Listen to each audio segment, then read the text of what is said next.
Omuwendo gw'abafudde oluvannyuma lw'omugga Lubirihe Kasese okuwaguza nga bwe twakulaze mu mawulire gaffe agataliiko nfufu olunaku olw'eggulo gweyongedde nga kati baweze munaana.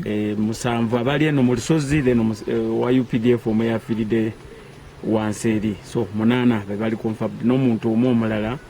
We discovered one household where 2 people were buried in a landslide. Government kati tugisaba okutuwa ekitubuyambi, emmere yaffe yagenze, ebisoro byonna byagenze, buli kintu kyonna kyayinonese. Abagenzi basangiddwa ku nsalo ya Uganda ne Congo oluvannyuma lwa mukoko okubakuluggusa. Kati kyetaagisa gavumenti ya Uganda ne Congo okuteeseganya okulaba engeri emirambo gineena bwe gikomezebwawo.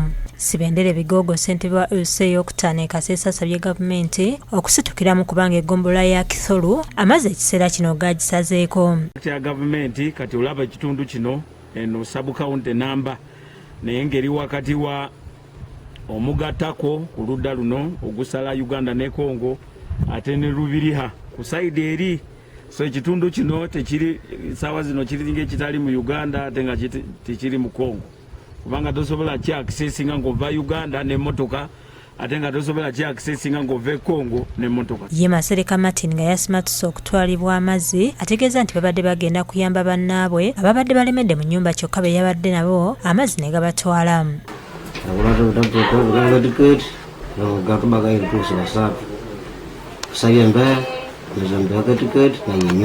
Bano bataddewo enkambi omubudamiziddwa abakoseddwa n'okwonoonerwa ebyabwe era kiseera kino balinamu famire ezisukka mu 4 abatalina bikozesebwa.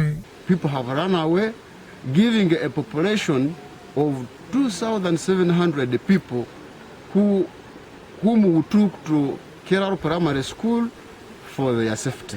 Zebyobulamu kubanga kati bwe tufuna omukyala agenda kuzaala nga wakolebwa operation okumujja eno ate okumutwala mu government hospital eri ebwera tekisoboka.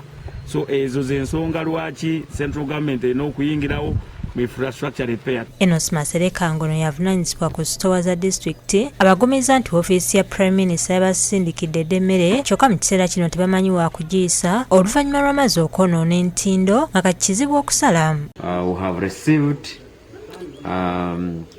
200 bags of posho or cassava flour, maize flour, and 100 bags of beans to support people who are affected by the disaster or by the drought. Kyokka waliwo abavubuka basazeewo okwenogera ku nsimbi bwe batandise okusitula abantu nga babasazaamu. Okusitula piki okugiyisaawo ku mazzi ndimi 3, okusitula omuntu 1000. Robert Kule yakusakidde eggulu lino ku Bukedde TV.